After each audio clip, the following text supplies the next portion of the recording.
Welcome to another tutorial here on the Halftone Pro dashboard.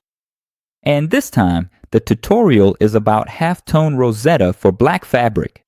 Again, if you're watching this video in a language other than Brazilian Portuguese, don't worry, the features and buttons will be the same. Well, talking a bit about the Rosette halftone, personally, it's a halftone I really like because it gives a really cool look. In terms of design, it has a combination of angles that makes the halftone really unique and nice, and it's one of the ones I use the most because it gives good resolution even with a low LPI, so it turns out really interesting. Again, our program works together with Photoshop, so you absolutely have to have Photoshop installed on your computer. To do it, the halftone process is really simple. You can open a file from your computer, or you can just create a new file and add an image. I'll show you the opening process here so you can see how easy it is. Let me grab an image here that has low resolution. I think this one here is going to have low resolution. There we go, look. It's at 72 dpi. Right off the bat, we can see that this image is pretty messy. It doesn't have a solid background. 100% black.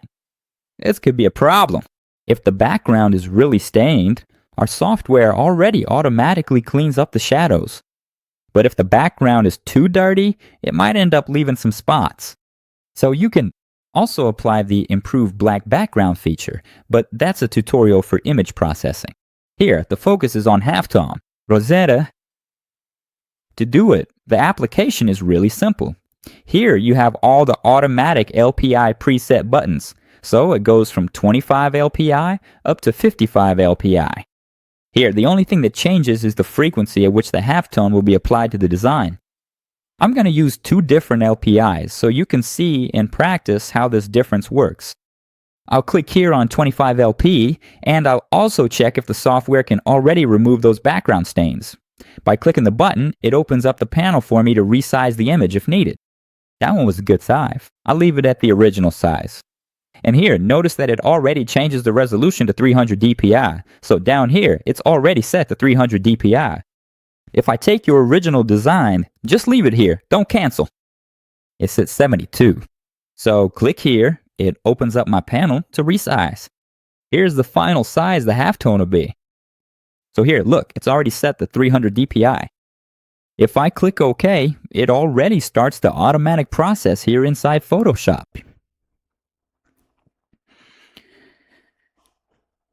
Halftone finished is set to 25 LPI here.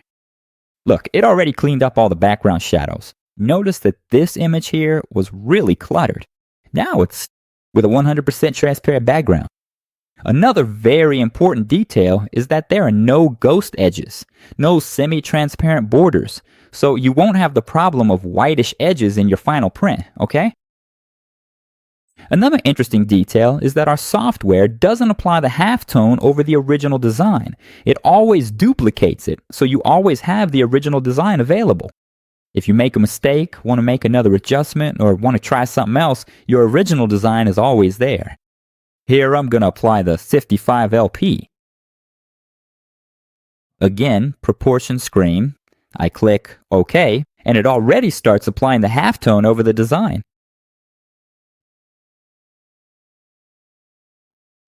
All done, here's the finished halftone. Let me just grab the 25 LPI here and the 55 LPI here. Here, when switching between projects up here, you can already notice the difference in the LPI. This one, which has a higher LPI, already has a smoother design. In this one, with 25, you can already see the gradient of the halftone pixels. So here you have a smoother gradient, and it ends up with a higher resolution. And here you have a lower resolution, a gradient that's a bit rougher. If I zoom in here on the rows, let me just go back. Here, a little spot that's better to see. I'll zoom in on this one too. Here, you can clearly see the difference. How does the LPI work? LPI is simply the frequency at which the halftone is applied to each inch of the design. So if I have a higher LPI, it will consequently apply more halftone dots per inch of the design. So here, I'll have it in this proportion here. More halftone pixels They'll be smaller and also more closely grouped together. On the other hand, here at 25 LPI with a lower LPI, I have fewer halftone dots being applied. So in this space here, there will be fewer halftone dots. The dots will be larger, the little circles will be bigger and more spaced out. So you get a halftone with bigger and more widely spaced dots. The difference here, in practice, besides the resolution you see in the design, is also the resolution that the print rip will have to reproduce. So for DTF, I recommend a maximum of 35 LPI because if you use a halftone with a very high LPI for DTF, as a result, in this design here, which is a bit more vector-based, it can even reproduce it well. But if you use a design with a lot of shading, it ends up with very tiny pixels, and the DTF print rip probably won't be able to reproduce them. So you use this when you're doing DTG, which has greater precision. Then, yes, you can use a higher resolution, a higher LPI, because with the print repeat, you can reproduce everything and avoid losing details from the design. 30 LPI. That's the size I usually use, and it works really well. The resolution is really good, and there's no pixel loss. When it comes to contracting the white layer, if needed, you can do it easily. You don't have to keep calibrating the print repeat all the time.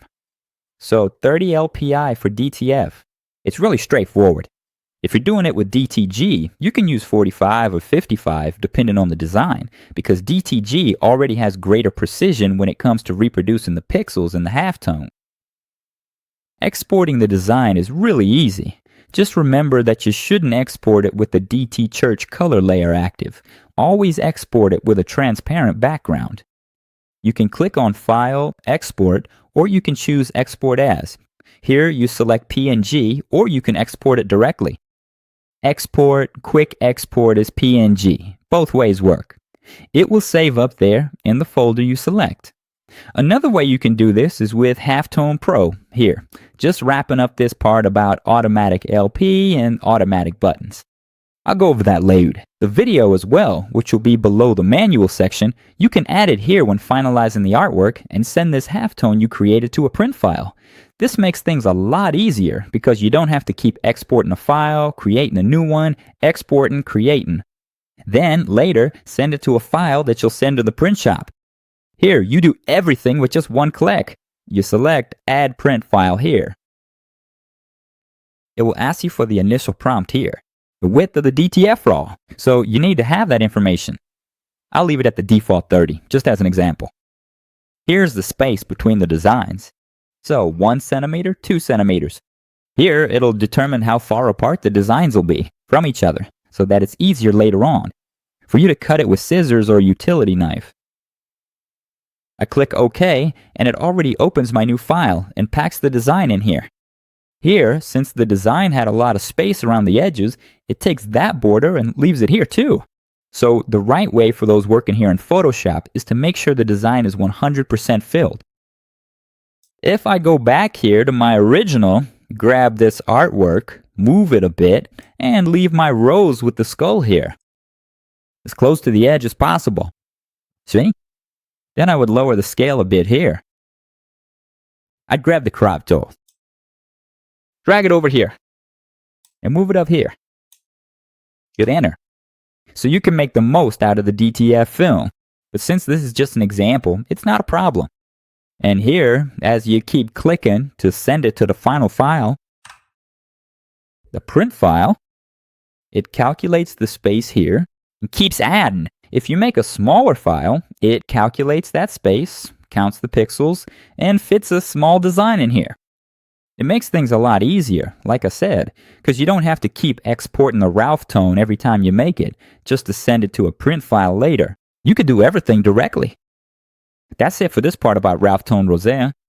Now the next tutorial is about the manual part, which is also pretty straightforward, but there are some differences that make a lot of sense when you're applying the Halftone.